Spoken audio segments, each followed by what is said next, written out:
Turn with me over to Ruth, the book of Ruth. We're going to look in Ruth chapter 3.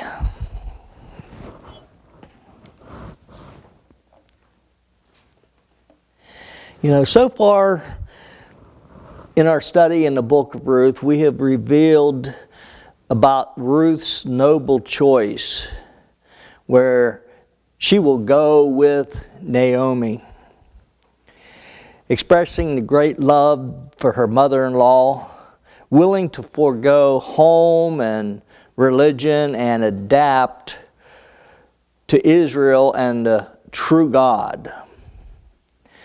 Then in chapter 2, we see where Ruth, lowly service, and she asked a question, "Let me glean." She was exercising her right as a widow to glean after the reapers during the harvest of the barley and the wheat. And by doing that, she was able to provide substance for herself and Naomi, her mother-in-law. In our previous lesson, we see how Ruth came to meet Boaz. And Ruth just happened to be gleaning in the field of Boaz, there in Ruth chapter 2. And Boaz inquired of his workers about this strange woman that was gleaning in his field. Boaz ended up learning Ruth's identity, and Boaz encouraged her to continue doing what she is doing. And Ruth was then permitted to glean in the fields of Boaz throughout the entire harvest. And Naomi was actually thrilled because Boaz was actually a very close relative of her.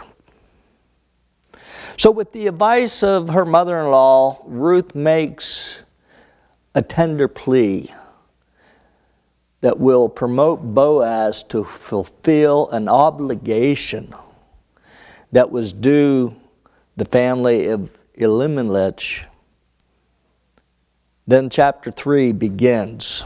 So let's take a look at chapter 3.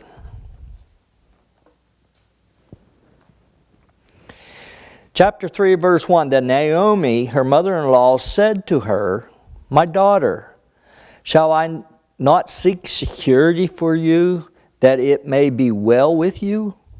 Now Boaz, whose young woman you were with, is he not our relative? In fact, he is willowing barley tonight at the threshing floor. Therefore, wash yourself and anoint yourself, put on your best garment, and go down to the threshing floor. But do not make yourself known to the man until he has finished eating and drinking. Then it shall be, when he lies down, that you shall notice the place where he lies, and you shall go in, uncover his feet, and lie down, and he will tell you what you should do." And she said to her, "All that you say to me, I will do." So she went down to the threshing floor and did according to all that her mother-in-law instructed her. And after Boaz has eaten and drunk, and his heart was cheerful, he went to lie down at the end of the heap of grain. And she came softly, uncovered his feet, and lay down. Now it happened at midnight that the man was startled and turned himself, and there a woman was lying at his feet. And he said, "Who are you?" So she answered, "I am Ruth, your maidservant. Take your maidservant under your wing, for you are a close relative." Then he said, "Blessed are you of the Lord, my daughter, for you have shown more kindness at the end than at the beginning, in that you did not go after young man, whether poor or rich. And now, my daughter, do not fear. I will do for you all that you request, for all the people of the town know that you are a great virtuous woman. Now it is true that I am a close relative. However, there is a relative closer than I. Stay this night, and in the morning it shall be that if he will perform the duty of a close relative for you, good. Let him do it. But if he does not want to perform the duty for you, then I will perform the duty for you, as the Lord lives. Lie down until morning. So she laid down at his feet until morning, and she rose before one could recognize another. Then he said, do not let it be known that the woman came to the threshing floor. Also he said, bring the shawl that is on you and hold it. And when she held it, he measured 6 ephahs of barley and laid it on her. Then she went into the city. When she came to her mother-in-law, she said, is that you, my daughter? Then she told her all that the man had done for her. And she said, these 6 ephahs of barley he gave me, for he said to me, do not go empty-handed to your mother-in-law. Then he said, sit still, my daughter, until you know how the matter will turn out, for the man will not rest until he has concluded the matter this day. So we see here in chapter 3 of Ruth, Naomi gives advice to Ruth. And that advice was given to Ruth because she was motivated by a motherly concern. And in the very first verse, we see there that Naomi loved her daughter-in-law, just as if she was a daughter.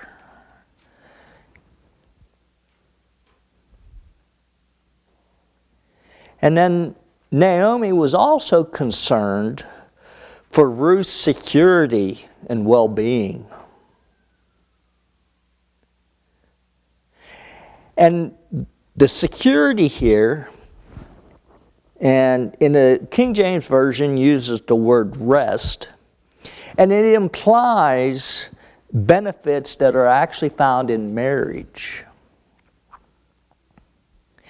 And it was customary at that time for parents to arrange marriages. And all I got to say to that, thank goodness my father and mother didn't. But anyway, it was customary. And it was actually prompted by providential circumstances. Boaz, with whose woman Ruth gleaned in the fields, was actually a relative. He wasn't a close relative, but the next closest relative. And under the law of the Levites, law about marriage, example, if you were married to a man and he dies, then the brother would take the woman to carry the name on, to carry the, what's it called? The inheritance on.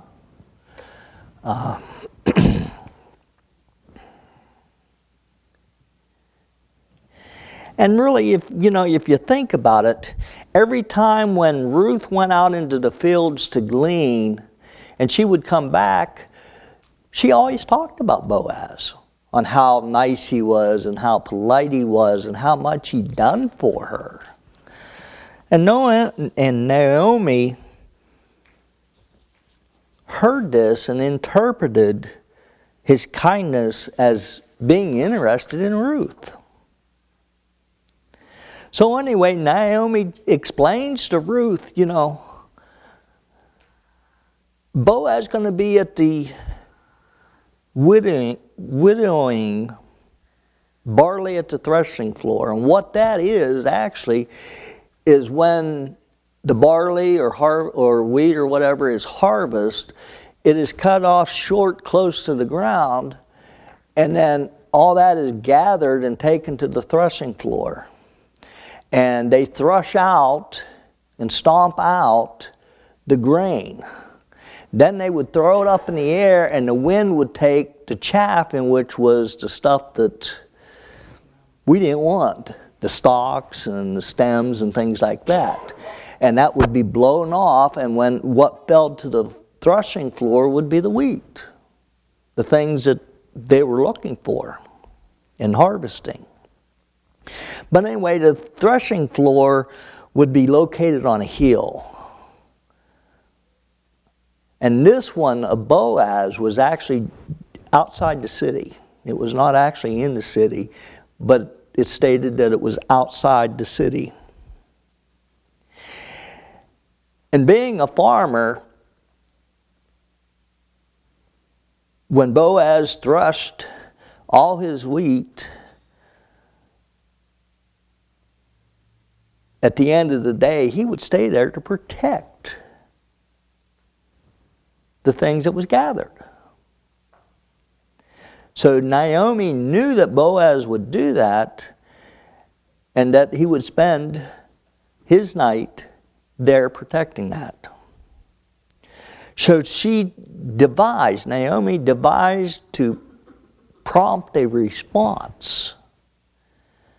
And notice what she told Ruth to do. Go and wash yourself, anoint yourself, and put on your best clothing.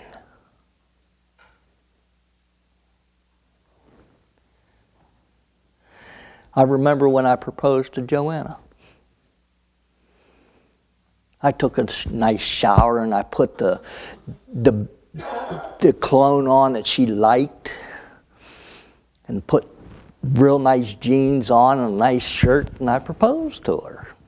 I prepared myself. This is exactly what Naomi was doing to Ruth. She tells Ruth to wash yourself, anoint yourself, and put your best clothing on. And then Ruth is told to wait until Boaz, at the end of the day, has eaten and drunk, and that he'll be staying there at the threshing floor and sleeping and spending the night. So Ruth is told to go to Boaz after he goes to sleep, uncover his feet and lie down, and wait for Boaz's response.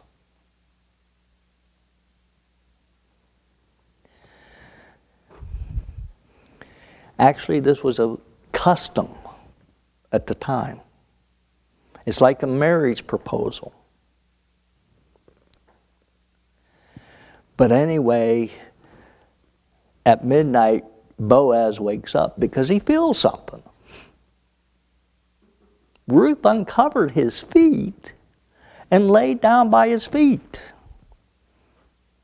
Now he wakes up and he's startled, because he wasn't expecting Ruth or anybody to be doing that.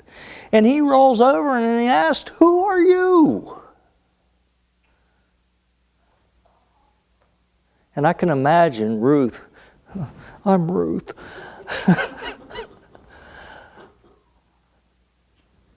But I want you to notice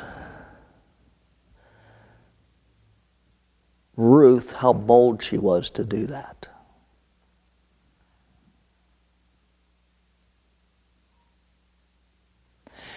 And in the text itself suggests that nothing indecent happened at all.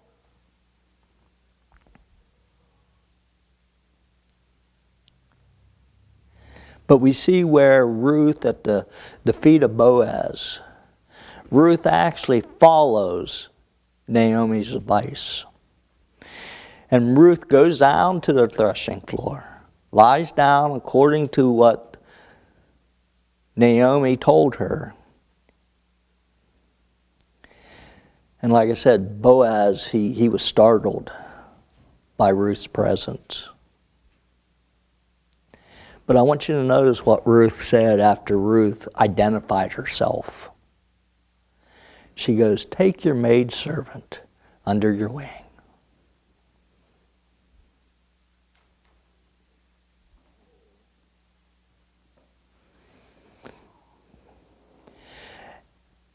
And at that time,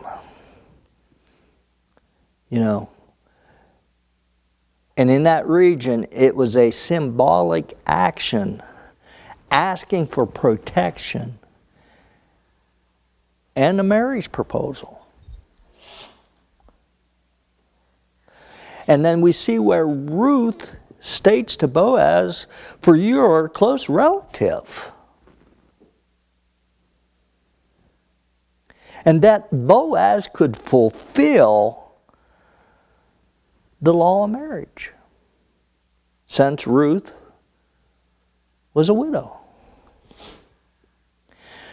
But he makes clear that he's not the nearest of kin. The nearest of kin would have the first option.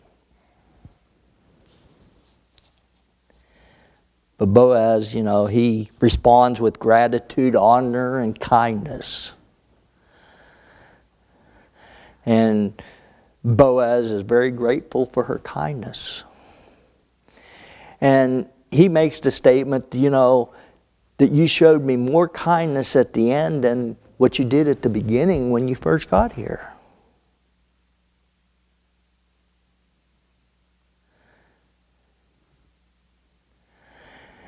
And in that she did not go after any other younger man that was richer or poorer. And that sort of implies that Boaz probably was an older man at the time. And we see there in verse 11 through verses 14 that Boaz was really concerned about preserving her honor. And he states to her that he would fulfill her request, for everyone knows of her virtue.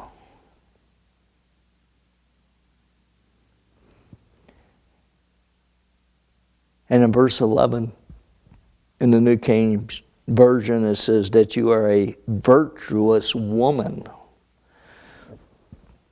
And that means excellent. And we can read more about that there in Proverbs chapter 31, starting in verse 10.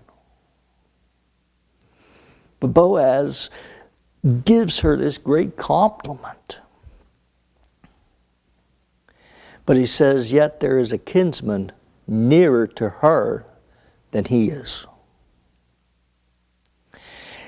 And Boaz must give this other relative that is closer to her the opportunity to do his duty under the old law. And if that man doesn't, then Boaz would perform the duty.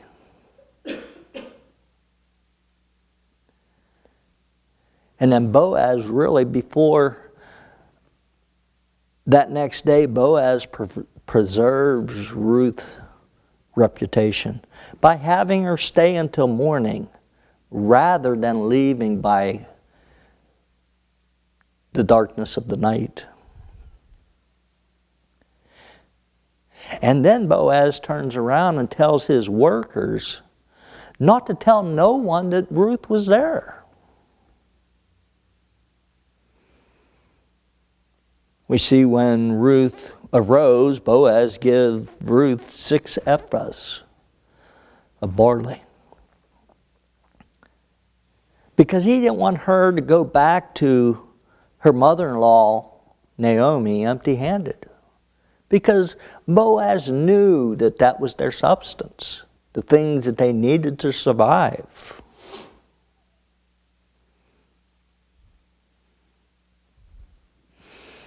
You know, the significance of this gift that Boaz gives her is actually uncertain what it was actually for. Personally, I believe it was for their substance, for survival. But also, some people look at it that it could have been a gift as a bridal gift. It could be a message intended for Naomi to recognize her part or to secure her consent.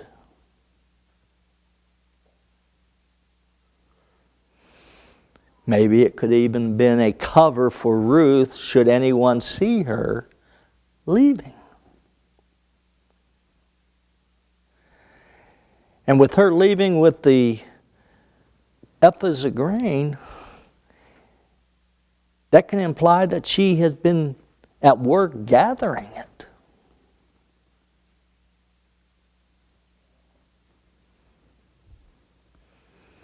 So we see where Ruth returns back to Naomi. And Ruth, I can imagine Ruth running as fast as she could to get back to Naomi to tell Naomi what happened. And Ruth tells Naomi everything that Boaz has done for her. And Ruth explains the 6 ephahs of barley.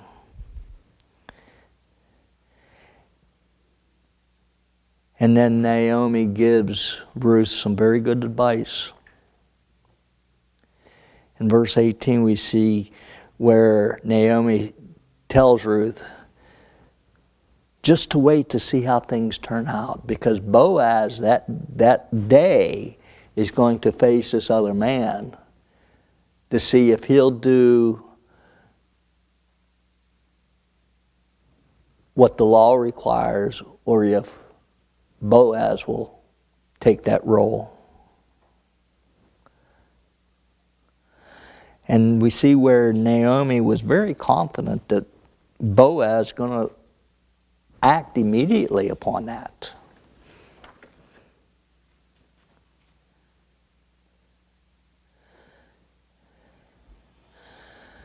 So we see where Naomi was sort of a matchmaker.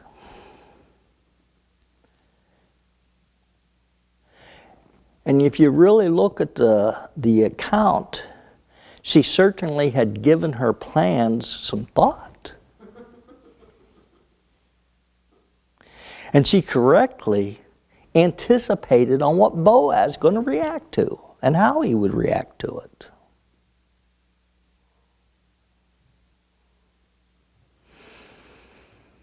You know, but it was definitely a risky proposition that could have easily gone wrong and misunderstood. You know, there have been scholars throughout time that believe that between Ruth and Boaz, different things actually took place that night. And a lot of the different commentaries go back and forth on that.